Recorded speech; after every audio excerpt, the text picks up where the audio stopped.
Tararararang. Ini lagu-lagu India ya. Oke. Jadi saudara-saudara, welcome back to the Protestantism. Saya akan mengajak saudara-saudariku sekalian yang terkasih, termasuk saudara-saudariku juga yang terpisah. Mari kita membahas tentang Tuhan mati. Betul kok, itu Tuhan itu mati kok, atau dia manusianya saja yang mati, terus Tuhannya kemana begitu. Jadi pada tanggal 17 Agustus 1945. No.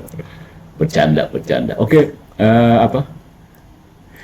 pada tanggal 17 Maret 2025, Pak Elias Zulkifli itu mengupload sebuah video yang berjudul "Jangan ragu mengakui Tuhan pernah mati.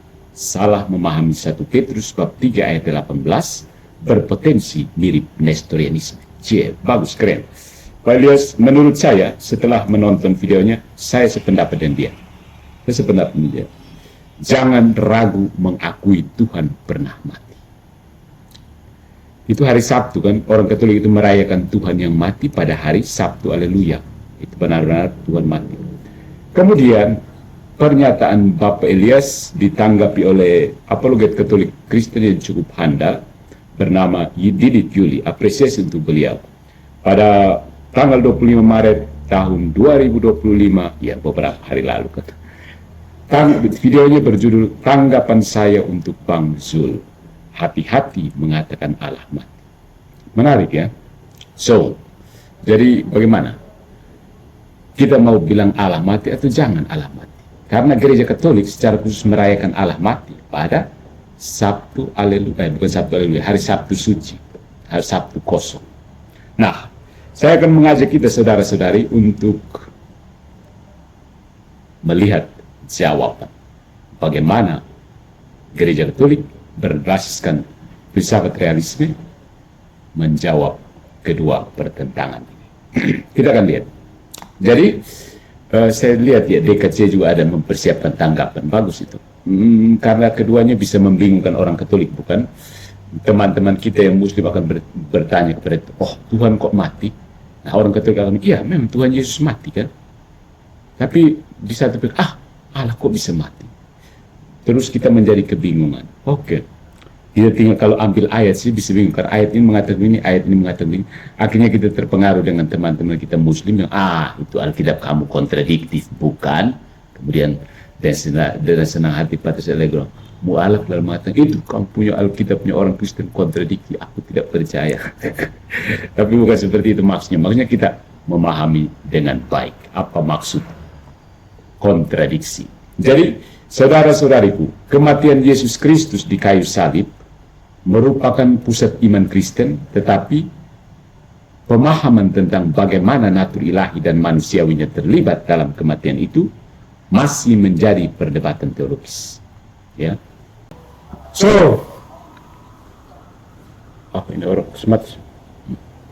Jadi, kematian Yesus dalam perspektif teologis Yididit Yuli vs Elias Zulkifli dan tanggapan Katolik.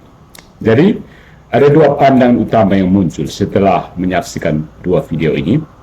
Yang pertama, hanya kemanusiaan Yesus yang mati, perspektif Yididit Yuli. Yang kedua, seluruh pribadi Yesus termasuk keilahiannya mengalami kematian. Ini dipegang oleh Pak Elias Zulkifli.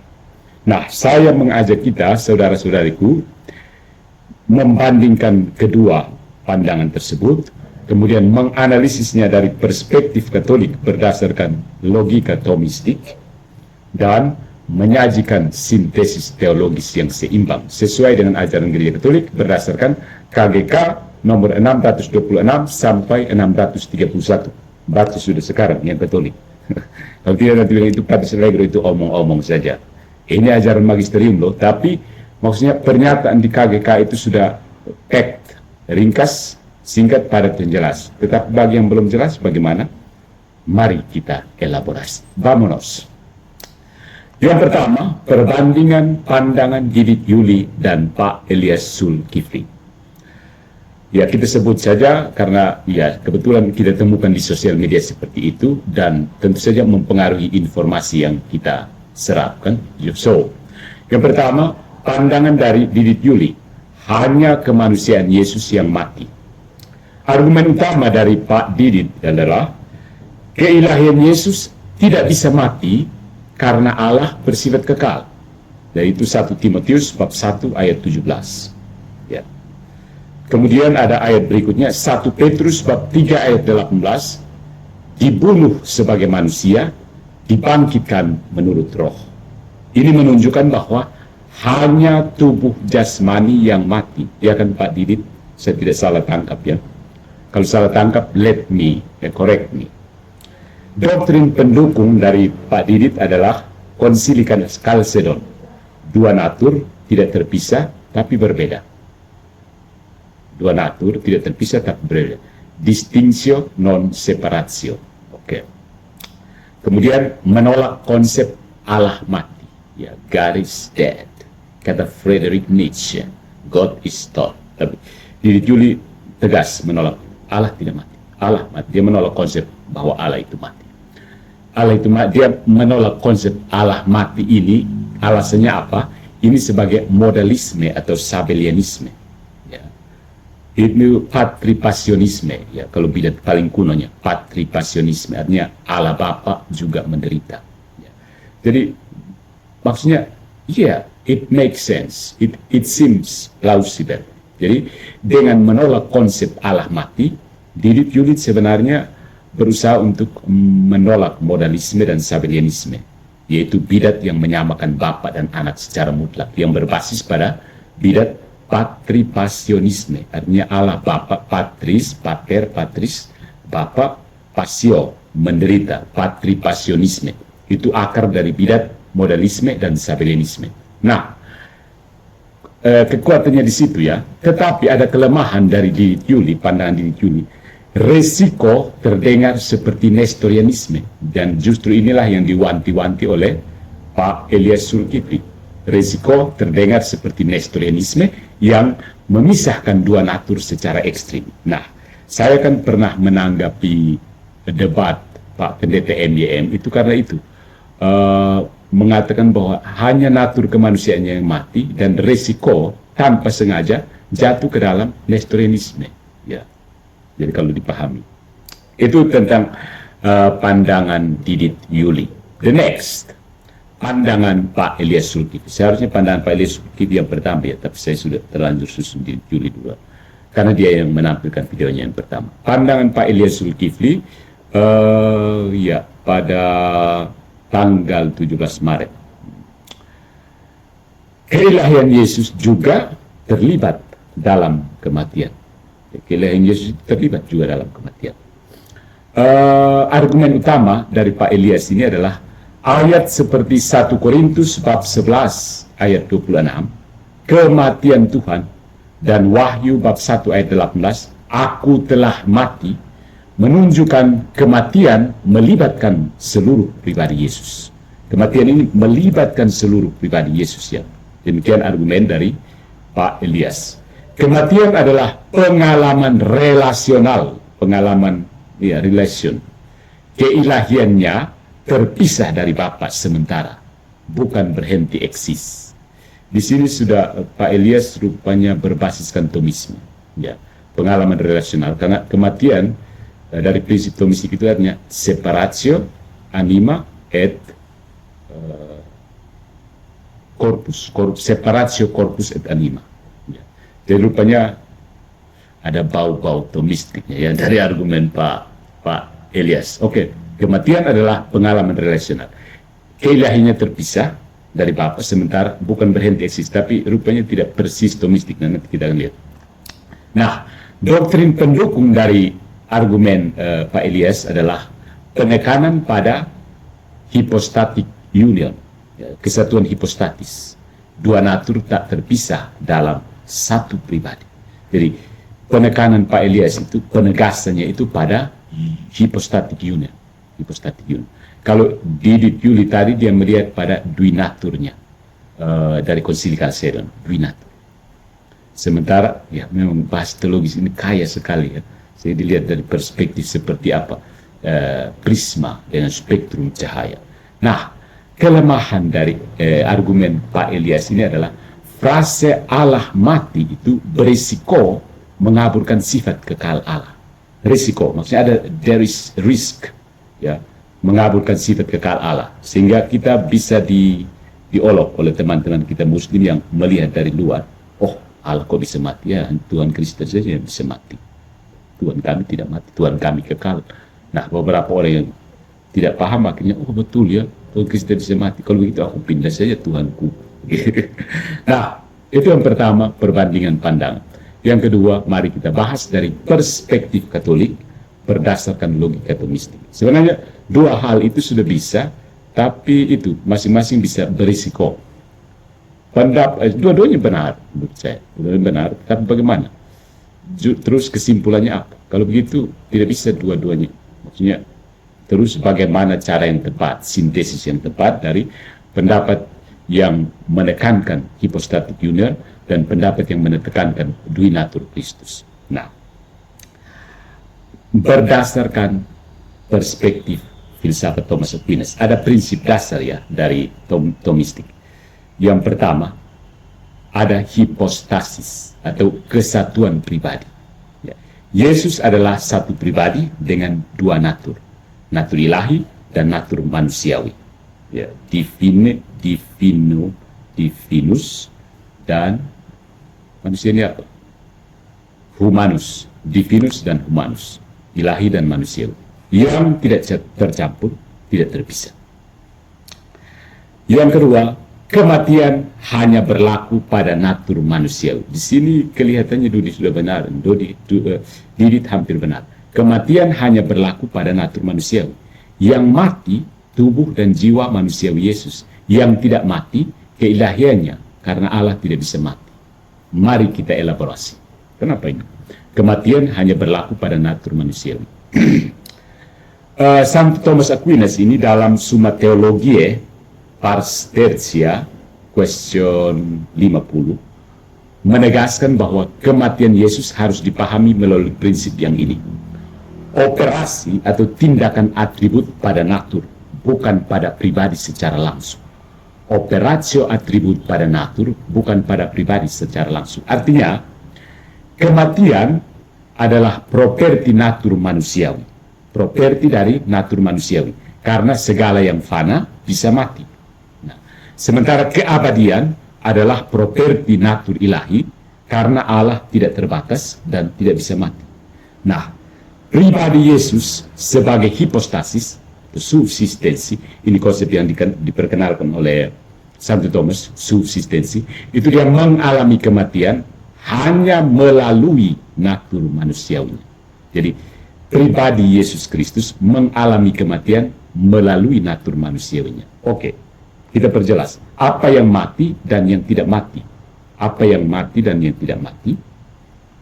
Yang mati itu natur manusiawi, tubuh jasmani, hancur secara biologis. Lukas bab 23 ayat 46.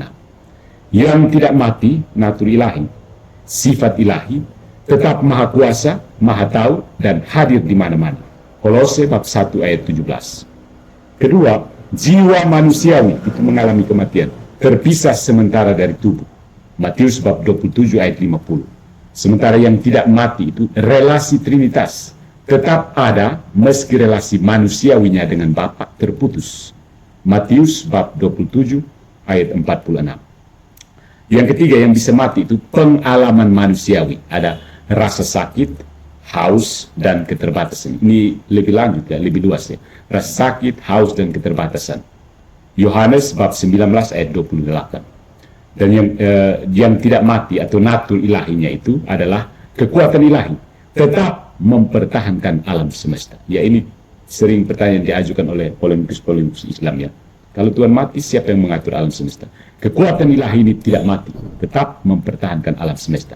Ibrani bab 1 ayat 3. Nah, supaya lebih jelas ada analoginya. Analoginya seperti ini. Seperti pedang api, ya, pedang yang bernyala, pedang api lah, pedang bernyala yang membakar es, api yaitu unsur ilahi tetap ada, tetapi es manusiawi itu mencair. You got it? Jadi seperti pedang yang bernyala membakar es. Pedang yang menyala dipakai untuk apa, es lah, gosok itu es atau buat apa pakai itu, atau kawat yang bernyala. Api itu tetap ada, tapi esnya mencair. Selesai, esnya selesai, apinya tetap ada. Pencairan hanya berlaku pada es, bukan pada api, ya kan? Oke. You got it? Oke. Jadi argumen kunci dari Aquinas adalah prinsip non-kontradiksi. Allah secara hakikat tidak bisa mati. Oke. Mazmur bab 90 ayat 2, 1 Timotius bab 1 ayat 17. Jika keilahian itu mati, maka Allah berhenti menjadi Allah. Ini artinya kontradiksi logis, bukan? Itu prinsip non-kontradiksi. Jadi Allah secara hakikat, He cannot die. Begitu.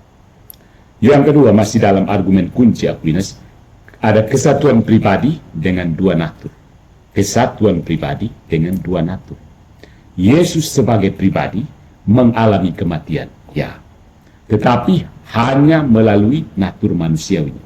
Hanya melalui natur manusiawinya. Analogi, manusia bisa lapar karena punya tubuh, tetapi akal budinya tidak lapar, bukan? Tidak lapar maksudnya mau minta makan. Oke, secara apa dia lapar, haus ilmu dan seterusnya. Bukan itu yang dimaksud. Argumen kunci berikutnya dari Aquinas adalah kebangkitan sebagai bukti. Resurrection as the evidence. Jika keilahian mati, mustahil Yesus bisa bangkit sendiri. Yohanes bab 2 ayat 19. Dan kebangkitan membuktikan keilahiannya tetap aktif, memulihkan natur manusiawi. Jadi karena keilahiannya itu tidak mati, dia tetap aktif sehingga memulihkan kembali natur manusiawinya, bisa resurreksi. Haleluya. Begitu ya. Resurrexit Dominus Vere. Haleluya. Itu karena apa? Keilahian tidak pernah mati, jadi keilahian ini yang aktif untuk memulihkan kembali natur manusiawinya. Keren bukan? Ya. Oke. Nah, kita memberi tanggapan terhadap keberatan masing-masing. Dari Pak Elias keberatannya apa? Pak Didit keberatannya apa? Yang pertama, keberatan Pak Elias. Tuhan mati dalam 1 Korintus 11 ayat 26. Jawaban Thomistik ini, istilah Tuhan di sini merujuk pada pribadi Yesus secara utuh. Ya, tetapi kematian hanya berlaku pada natur manusiawinya. Jadi kematian itu berlaku pada natur manusiawinya. Bahasa Alkitab bersifat analogis, bukan univokal. Ya. Nah, itu keberatan Pak Elias tentang Tuhan mati. Kemudian keberatan Pak Didit Yuli dalam 1 Petrus bab 3 ayat 18, jawaban Thomistik adalah frase dibunuh sebagai manusia memang benar, tetapi tidak meniadakan fakta bahwa pribadi ilahilah yang mengalami kematian itu melalui manusiawinya. Jadi pribadi ilahi mengalami kematian melalui natur manusiawi. Jadi dua-duanya benar ya. Pusing. Nah, ini ada implikasi untuk teologi salib. Yang pertama, penebusan yang sah. Kematian manusiawi Yesus cukup sebagai tebusan. Markus bab 10 ayat 45, tetapi bernilai tak terbatas karena dilakukan oleh pribadi ilahi. Jadi, the redemption is valid. Kematian manusiawi Yesus cukup sebagai tebusan, Markus bab 10 ayat 45, tetapi bernilai tak terbatas karena dilakukan oleh pribadi ilahi. So, we can stretch it all over the time. Begitu. Jadi, kematian Yesus di kayu salib itu kemudian berefek ke depan dan ke belakang selama-lamanya. Karena apa? Pribadi ilahilah yang melakukannya. Yang kedua, implikasi untuk teologi salib adalah solidaritas dengan manusia. Yesus sungguh mati seperti manusia, tetapi tanpa kehilangan keilahiannya.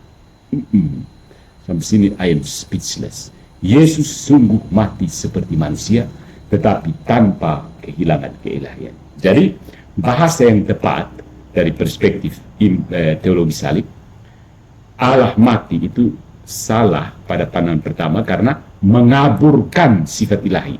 Allah mati harus dijelaskan seperlunya. Ya. Kalau tidak, bisa mengaburkan sifat ilahi. Nah, bahasa yang tepat, yang benar adalah pribadi ilahi, sang firman, mengalami kematian secara manusiawi. Jadi kalau menurut saya Allah mati itu dijelaskan dengan pribadi ilahi Sang Firman mengalami kematian secara manusiawi. Jadi dua-duanya digabungkan, ambil yang positifnya, buang yang negatifnya. Seperti itulah. Seperti ini. Pemahaman Thomistik khusus tentang kematian Yesus ada presisi ontologis, memisahkan properti natur tanpa memisahkan pribadi. Jadi properti naturnya itu yang dipisahkan, bukan memisahkan pribadi. Keseimbangan, menghindari ekstrem nestorianisme, pemisahan, dan modalisme, pencampuran. Yaitu terhindarkan, karena yang terpisah adalah properti dari natur, bukan natur itu sendiri. Kalau natur terpisah, salah. Tapi kalau properti naturnya, oke-oke saja. Begitu. Relevansi spiritualnya, Bapak, Ibu, Saudara-saudariku yang terkasih dalam Kristus, menjaga makna salib sebagai karya Allah yang menjadi manusia. Makna salib yang menjadi karya Allah sebagai manusia.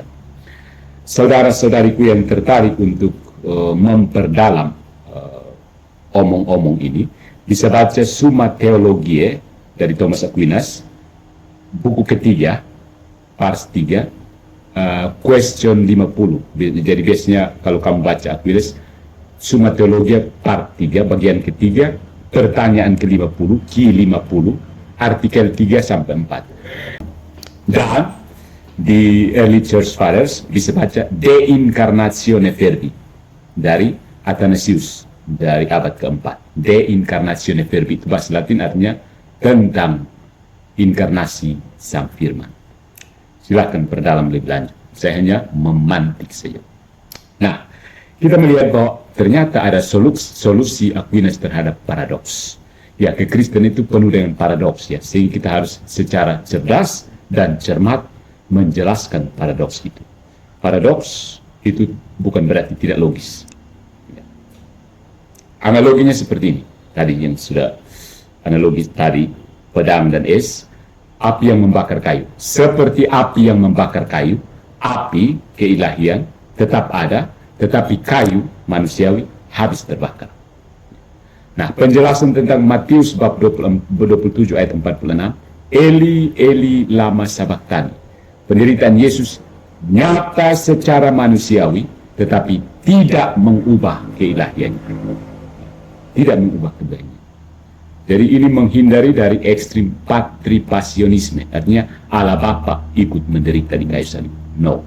Pribadi yang menderita itu pribadi kedua Allah Tritunggal. Bukan Tritunggal yang menderita di kayu salib, ya. Camkan. Bukan Allah Tritunggal yang menderita di kayu salib. Pribadi kedua Allah Tritunggal yang menderita. Patripasionisme. Allah Bapa tetap dalam keagungan yang tak terkira. Allahu Akbar, kan? Nah, ada kritik Thomistik terhadap kedua pandangan. Ya, bukan kritik tajam sih, tapi maksudnya apa yang menjadi kekurangan dan kelebihan. Dari segi aspek, Didit Yuli, Pak Edias, dan koreksi dari Thomistik. Sifat kematian bagi Didit Yuli itu hanya manusiawi, bagi Pak Elias Zulkifli itu seluruh pribadi, termasuk ilahinya. Sementara koreksi dari Thomistik adalah manusiawi mati, ilahi tetap hidup. Manusiawi. Ya, ini juga akan, kalau tidak dijelaskan secara tepat seperti tadi, kembali jatuh. Bahasa teologis yang benar adalah ketika ide Julie mengatakan bahwa hanya manusia yang mati, benar, tetapi kurang penekanan pada kesatuan pribadi. Sementara bahasa dari Pak Elias Zulkifli, Allah mati, itu ada resiko ambiguitas. Resiko ambigu. Nah, koreksi dari Thomistik adalah gunakan pribadi Yesus mati secara manusiawi. Pribadi Yesus mati secara manusiawi. Lebih clear, kan? Nah, jadi ada sintesis teologis sebagai jalan tengah Katolik. Kematian Yesus adalah peristiwa nyata, tetapi secara ontologis hanya natur manusiawi yang mati. Jadi kematian Yesus itu bukan seolah-olah, ya, itu peristiwa nyata. Ada kematian Yesus. Yesus benar-benar mati, saudara-saudariku, ya. Ini peristiwa nyata, tetapi secara ontologis hanya natur manusiawi yang mati. Secara relasional keilahiannya tetap bersatu dengan manusiawinya. Let's elaborate. Mari kita elaborasi. Kematian Yesus ini harus dipahami dalam dua dimensi sekaligus. Dimensi ontologis, yaitu hakikat keberadaan, dan dimensi relasional, hubungan antara natur dalam satu pribadi. Prinsip ini berasal dari Konsili Chalcedon 451 Masehi, dua natur tanpa pencampuran, tanpa perubahan, tanpa pemisahan, tanpa pembagian. Sekali lagi, dua natur tanpa pencampuran, tanpa perubahan, tanpa pemisahan, tanpa pembagian. Konsili Chalcedon. Thomas Aquinas dalam Summa Theologia Pars 3 question 50, kematian adalah ketiadaan hidup dalam substansi yang hidup. Kematian adalah ketiadaan hidup dalam substansi yang hidup. Kita penjelasan secara dimensi ontologis yang terjadi pada natur manusiawi Yesus. Kematian biologis, penjelasan tomistiknya, tubuh kehilangan fungsi vital, jantung berhenti, pernapasan terputus. Ini kematian, aspek kematian. Penjelasan dari tomistik adalah kematian biologis itu adalah tubuh kehilangan fungsi vital, jantung berhenti, pernapasan terputus. Dasar Alkitabnya Yohanes bab 19 ayat 30, menyerahkan nyawa. Aspek kematian itu ada juga, yang pertama kematian biologis, aspek yang kedua dari kematian adalah separasi jiwa dan tubuh, terpisahnya jiwa dan tubuh. Artinya penjelasan tomistik, jiwa manusia Yesus terpisah dari tubuh tanpa mengalami kerusakan. Lukas bab 23 ayat 46, ke dalam tanganmu, into manus tuos. Kemudian keterbatasan insani. Aspek kematian berikutnya adalah keterbatasan insani, pengalaman manusiawi, ada rasa sakit, kesepian, dan ketidaktahuan dalam Markus bab 15 ayat 34. Sementara dasar Alkitabnya adalah Ibrani bab 5 ayat 7 sampai 8. Ya. Nah, yang tidak terjadi pada natur ilahi itu yang tadi yang terjadi pada natur manusiawi, ya. Ada kematian biologis, separasi jiwa dan tubuh, serta keterbatasan insani. Yang tidak pernah terjadi pada natur ilahi, tidak ada perubahan dalam sifat-sifat ilahi. Kekekalan, kemahatahuan, kemahakuasaan. Maleakhi bab 3 ayat 6 dan Yakobus bab 1 ayat 17. Tidak ada kematian ilahi. Kematian ilahi itu memang tidak ada. Mustahil Allah berhenti ada. Bukan? Mustahil Allah berhenti ada. Mazmur bab 90 ayat 2. Analoginya seperti ini. Seperti matahari yang tetap bersinar ilahi, bayangannya di air bisa menghilang manusia. Gitu. Jadi mustahil Allah berhenti ada. Seperti matahari yang tetap bersinar, itu keilahian, meskipun bayangannya di air menghilang. Itu manusia. Nah, itu dimensi ontologis, ya saudara-saudaraku. Sekarang dimensi relasional, hubungan antara dua kodrat ini. Keilahian tetap bersatu dengan manusiawi dalam kematian. Ya, masalah di situ. Keilahiannya tetap bersatu dengan manusiawi dalam kematian. Bersatu dalam pribadi, hipostatis yang pertama. Meski tubuh dan jiwa manusiawi terpisah, pribadi Yesus tetap satu, tidak terbelah. Pribadi Yesus tetap satu. Jadi pribadi itulah yang mengalami kematian. Contoh, seperti manusia yang tidur, tubuh tidak sadar, tetapi jiwa tetap ada, bukan? Nah, bersatu dalam yang kedua, bersatu dalam kedua natur itu. Yang pertama relasional, kan, relasi antara natur ilahi dan natur insani. Bersatu dalam pribadi, hipostasis, bersatu dalam tujuan penebusan. Kematian manusiawi diangkat nilainya oleh kehadiran ilahi.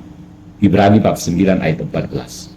Tanpa keilahian, kematian Yesus hanya akan menjadi tragedi manusia biasa sekali tanpa keilahian.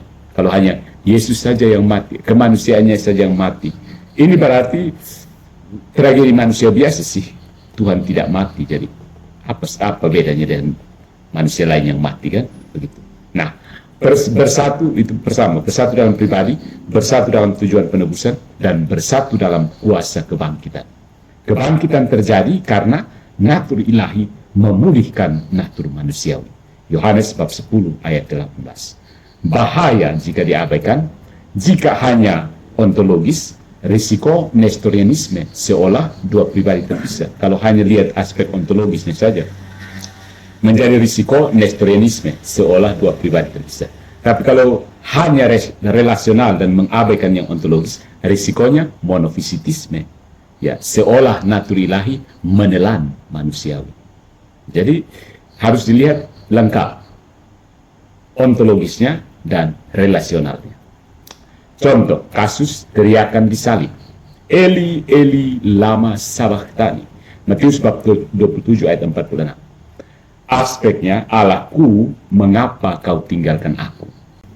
Allahku, mengapa kau tinggalkan aku? Analisis ontologisnya adalah jiwa manusiawi Yesus mengalami keterpisahan. Ya. Allahku, mengapa? Jiwa manusiawi Yesus mengalami keterpisahan. Pribadi ilahi tetap hadir, meski tidak dirasakan. Ya, kau tinggalkan aku. Itu pengalaman subjektif manusiawi. Jadi ada dua aspek di sini. Ya. Aspek Allahku, mengapa? My God, why? Oh mio Dios, por qué? Allahku, mengapa? Itu adalah analisis ontologisnya adalah jiwa manusiawi Yesus mengalami keterpisahan. Iya. Tetapi dalam analisis relasional, pribadi ilahi tetap hadir meski tidak dirasakan. Jadi itu bukan berarti keterpisahan total. No. Tidak ada keterpisahan total antara keilahian dan Allah. Yesus ditinggalkan sendiri. Maksudnya manusia yang ditinggalkan, Allahnya lari. Tidak bertanggung jawab. Begitu. Tidak. Dan jiwa manusiawi Yesus mengalami keterpisahan, pribadi ilahi tetap hadir meski tidak dirasakan. Ini analisis relasional. Nah, itu Allahku mengapa? Oh mio Dios, por qué? Oke. Kalau kau tinggalkan aku. Ini pengalaman subjektif manusiawi. Ini secara analisis ontologis. Sementara analisis relasionalnya adalah relasi Trinitas tetap utuh secara objektif. Pengalaman subjektif manusiawinya merasakan kau tinggalkan aku. Oh, betapa teganya Allahku, ya Allahku. Sementara relasi Trinitas tetap utuh secara objektif, saudara-saudaraku. Jadi penjelasan Aquinas seperti ini. Jiwa manusiawi Yesus merasakan keterpisahan dari Bapa, tetapi hal ini tidak mengubah fakta bahwa natur ilahinya tetap bersatu dengan Bapa. You got it? Jiwa manusiawi Yesus merasakan keterpisahan dari Bapa, tetapi yang ini tidak mengubah fakta bahwa natur ilahinya tetap konsubstansial dengan Bapa, tetap bersatu dengan Bapa. Ya. Nah, implikasi teologisnya, saudara-saudara, kenapa penting? Untuk Kristologi, penjelasan seperti ini menjaga keseimbangan antara kemanusiaan sejati dan keilahian sejati Kristus. Perfectus Deus, perfectus homo. 100% manusia, 100% Tuhan Allah. Itu implikasi Kristologi. Untuk spiritualitas yang saleh-saleh, Yesus sungguh memahami penderitaan manusia, Ibrani bab 4 ayat 15, tetapi juga sanggup menyelamatkan, Ibrani bab 7 ayat 25. Ya. Aspek spiritualitas. Dan untuk bahasa iman, bagaimana kita membahasakannya secara iman? Memang salah kalau dibilang Allah mati karena mengaburkan ontologi. Benar kalau dibilang Allah pribadi mengalami kematian melalui manusiawi. Jadi Allah mengalami kematian, itu lebih tepat. Allah mengalami kematian. Kalau Allah mati, God is dead, tanpa penjelasan panjang lebar seperti ini bisa menyesatkan. Maksudnya begitu. Allah mati, itu mengaburkan ontologi. Tapi yang benar untuk bahasa iman, Allah mengalami kematian. Atau lebih jelasnya lagi, Allah pribadi mengalami kematian melalui manusiawi. Lebih tepat lagi, Yesus yang adalah pribadi kedua Allah Tritunggal mengalami kematian melalui kemanusiaan. Kelihatan tidak ada beda-beda ya, tapi bahaya jatuhnya ke dalam bidat. Karena itu harus cerdas dan cermat. Jangan langsung, oh sama saja. Itu kan sama saja menyembah, walaupun kamu bilang latria dan dunia. Sama bisa bro, sama bisa sama saja. Jadi sintesis dari Thomistik adalah kematian Yesus itu nyata secara manusiawi, ontologis, bermakna ilahi, relasional, dan tidak bertentangan dengan sifat-sifat Allah. No. So, Anda yang mau melanjutkan akrobat jungkir balik otak ini, Silahkan membaca Summa Theologiae Ars 3, sudah saya ulang sekali, question 50, itu tentang kematian Kristus. Baca juga Athanasius De Incarnatione, bab 4. Dan yang paling penting, kalau tidak sanggup membaca dua pertama yang terlalu memusingkan, silahkan untuk yang orang Katolik, baca Katekismus Gereja Katolik, nomor 624 sampai 630. Sekarang buka Katekismus Gereja Katolik, nomor 624 sampai 630. Itu jawaban terhadap pertentangan antara, ya pertentangan tidak tajam sih, tapi antara Elias Zulkifli dan Didit Yuli. Sehingga orang Katolik jangan bingung, ini mana yang benar ya? Oke? Jadi bahasa yang tepatnya, sekali lagi, Allah mati itu berkonotasi keilahian berubah. Sehingga mudah dipelintir oleh teman-teman kita di luar, terutama polemikus-polemikus non-Katolik, non-Kristen. Allah mati itu ada konotasi bahwa keilahian itu berubah. Padahal orang selalu percaya keilahian itu kekal, tidak berubah, abadi, eternal. Nah, yang benar, bahasa yang tepat adalah Yesus sebagai Allah dan manusia mati dalam kemanusiaannya. Yang terlalu panjang, tapi mau tidak mau harus panjang seperti itu. Yesus sebagai Allah dan manusia mati dalam kemanusiaan. Setelah paham uraian panjang lebar seperti ini, baru bisa diterima dua-duanya, Didit dan Elias, dua-duanya yang benar. Jadi kesimpulan seperti ini, saudara-saudariku yang terkasih dalam Kristus, Didit Yuli dan Pak Elias Zulkifli, dua-duanya hebat. Apresiasi dulu ya. Masing-masing memiliki argumen kuat, ya. Tetapi perlu koreksi agar tidak jatuh ke ekstrim nestorianisme atau modalisme. Oke. Nah, perspektif Katolik Thomistik menawarkan solusi logis. Kematian Yesus dialami oleh pribadinya, tetapi hanya melalui natur manusiawinya. Kebangkitan membuktikan keilahiannya yang tak berubah. Sampai sini, dengan pemahaman ini, Gereja Katolik menjaga keseimbangan antara misteri inkarnasi dan ketepatan doktrinan. So, Didit maupun Elias, terima kasih sudah menegaskan dua aspek yang menjadi perdebatan teologis sepanjang sejarah, dan kalau memang tidak hati-hati bisa jatuh ke dalam bidat. Pendapat saya pribadi, dua-duanya paham bahwa ada risiko jatuh ke dalam bidat. Hanya kebetulan karena sebagai pribadi kan, mengajar sebagai pribadi itulah risikonya.